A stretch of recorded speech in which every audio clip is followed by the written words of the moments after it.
Então, é uma proposta que ela foi construída baseada exatamente no que foi colocado hoje aqui em termos de manejo do vírus do endurecimento dos frutos. Então, a ideia seria ter um modelo similar ao que nós já mencionamos em relação à resolução do Espírito Santo para a cultura do mamão, né? Então, o primeiro item, considerando a ocorrência do vírus em diversas regiões, no caso aqui do Brasil, os danos que causa a cultura do maracujazeiro e a velocidade de disseminação, né, que já está bastante estudada em termos de epidemiologia, realizada pelo inseto vetor, conhecido popularmente por pulgões, afídeos da ordem Hemiptera, resolve. O órgão da defesa fitossanitária, localizado nas regiões estaduais, promoverão a inspeção fitossanitária nos pomares de maracujá passiflora para identificar as plantas infectadas pelo vírus, quando da solicitação de fruticultor, que se sinta prejudicado pela presença de pomar contaminado pelo vírus do endurecimento dos frutos. Então, esse primeiro artigo foi pensado dessa forma, pela estrutura que o órgão de defesa tem em todos os estados.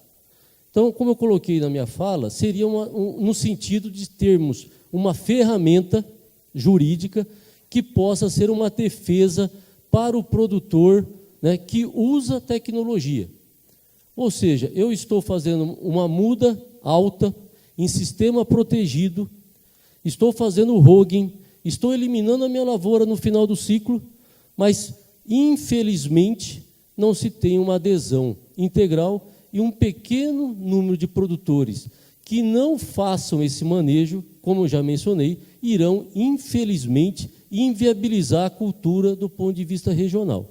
Então, seria uma ferramenta, né, juridicamente estruturada, federal, para que dê suporte à defesa sanitária. Artigo 2º. No caso de dúvidas em relação à identificação do sintoma nas folhas e nos frutos, o técnico deverá coletar amostras de folhas para diagnóstico oficial da planta suspeita de estar ou não infectada pelo vírus do endurecimento do fruto. Perfeito? Apesar da sintomatologia já ter sido colocada aqui extremamente fácil de identificação, no caso de alguma dúvida, como nós estamos falando em erradicação, algo mais drástico, repito, erradicação apenas no final do ciclo de colheita. Perfeito? Hogging, eliminação de plantas sintomáticas até o florescimento. Artigo 3º. Detectada a presença do vírus do endurecimento em frutos, e esse percentual já foi colocado aqui pela epidemiologia, pode ser até menor, em 50% das plantas, o órgão de defesa interditará no todo ou em parte as propriedades, sejam em áreas rurais ou urbanas. Em função de questionamentos, acredito que podemos deixar apenas em relação a áreas rurais. E promoverá a eliminação das plantas infectadas, repito, somente após o término da safra, que tradicionalmente ocorre no estado de São Paulo em julho, nas diferentes regiões produtoras do estado.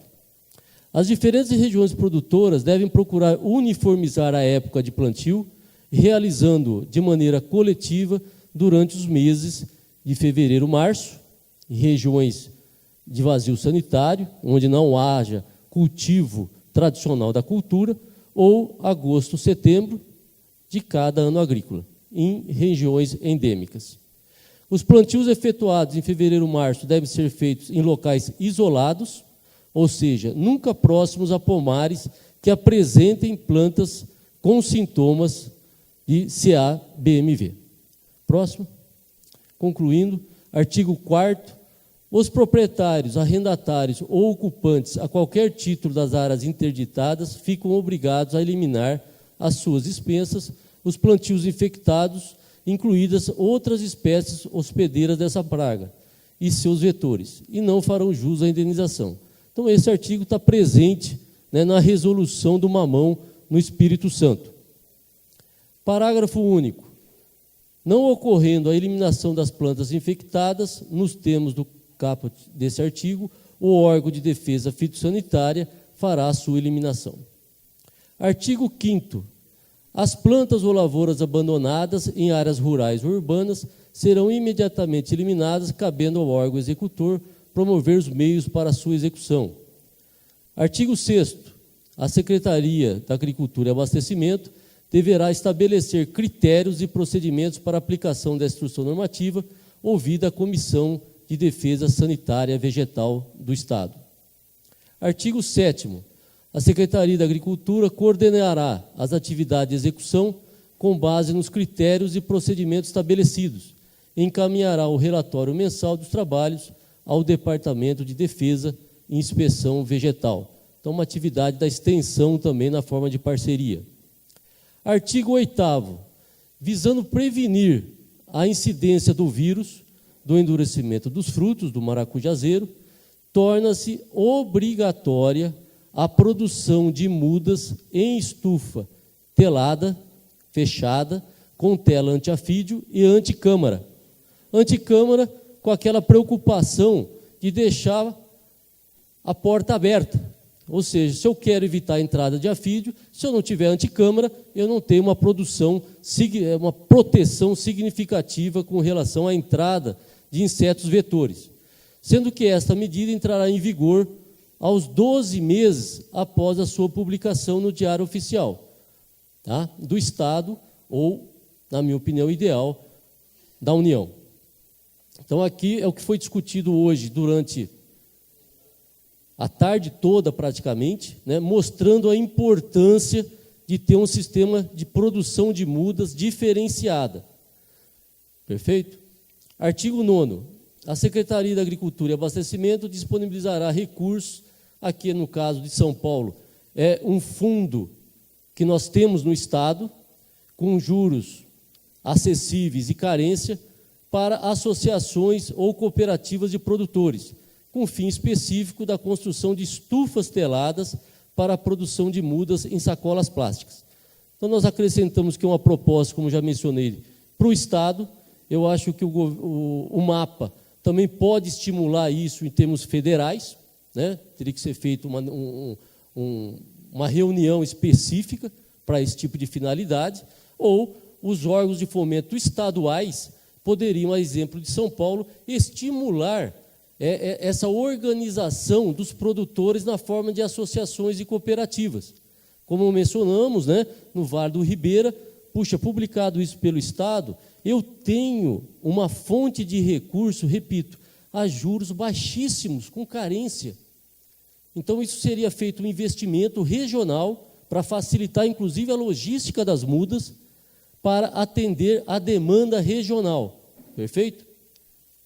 Artigo 9º. A Secretaria da Agricultura e Abastecimento elaborou o folder contendo a visualização clara de folhas e frutos de maracujá, com os sintomas causados pelo CIAB-MV, visando a eliminação constante de plantas doentes, ROG, e informando de maneira objetiva sobre as medidas legislativas emitidas pelo secretário estadual da Agricultura. O não cumprimento das exigências dessa instrução configurará penalidades previstas e assim sucessivamente. Esse artigo 9º é porque a questão de 8, 10 anos foi feita uma reunião em São Paulo, na Secretaria da Agricultura. Na época, o secretário da Agricultura era o Duarte Nogueira, de Ribeirão Preto, e nós tentamos, efetivamente, essa ação, e naquele momento se achou mais prudente, a palavra é essa, a elaboração de um folder muito bonito. Isso foi feito exatamente com essas medidas que estão sendo preconizadas, perfeito? Há 8, 10 anos atrás. Esse folder foi distribuído para todas as casas da agricultura do Estado. E como nós mostramos, né, na apresentação, infelizmente, apenas a divulgação desse folder, a distribuição, né, a orientação, infelizmente não foi suficiente para uma reversão, né, como nós mostramos, da sustentabilidade da cultura no Estado. Então, a gente acredita que o mais importante, até eu sei que é polêmica a questão de erradicação no final de safra, mas é a medida técnica, na minha opinião, mais adequada, conhecendo-se a forma de epidemiologia. O mais importante, que isso acho que avançou bastante nas nossas discussões, a questão do sistema de produção de mudas, que eu acho que é também de suma importância. Tá? Então, antes de encerrar, eu só queria fazer uma correção, que na minha fala eu cometi uma injustiça, né? Então está aqui o Rafael, né, na Flora Brasil, o Hércules já teve que voltar para Minas, né?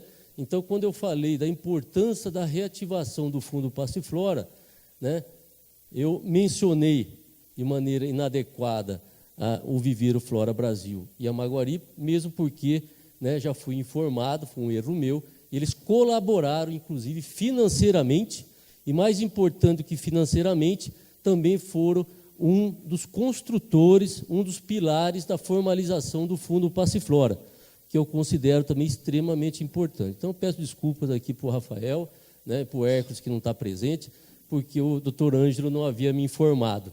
Tá? Então, essas duas empresas, né, elas já colaboraram ativamente com o fundo, não só financeiramente, mas o mais importante, né, com doação pessoal. Tá bom? Então, eu queria mais ouvir do que falar, né, mas para sair da estaca zero, para a gente chegar aqui e colocar algo sem nenhuma base de discussão, né, é que o Henrique abriu espaço para a gente, pelo menos, ter um pontapé inicial, né, para se fazer uma discussão, né, o que poderia ser razoável em termos de discussão normativa, se isso, em termos de plenária, é algo que seria importante para a cadeia produtiva do maracujá, como fórum específico, para se levar essa reivindicação para o Ministério da Agricultura. Né, a Sociedade Brasileira de Fruticultura tem assento na Câmara Setorial de Frutas, né, que é o órgão representativo de toda a fruticultura no mapa, perfeito? Então, é um processo importante, que eu acho que o fórum adequado para essa tipo de discussão seria realmente o simpósio, e mais uma vez mencionando que em setembro, né, está próximo, teremos o Congresso Brasileiro de Fruticultura, que é um outro fórum de extrema importância. Tá ok? Então, obrigado mais uma vez, Henrique, pela abertura, e devolvo a palavra aqui para o mediador. Obrigado.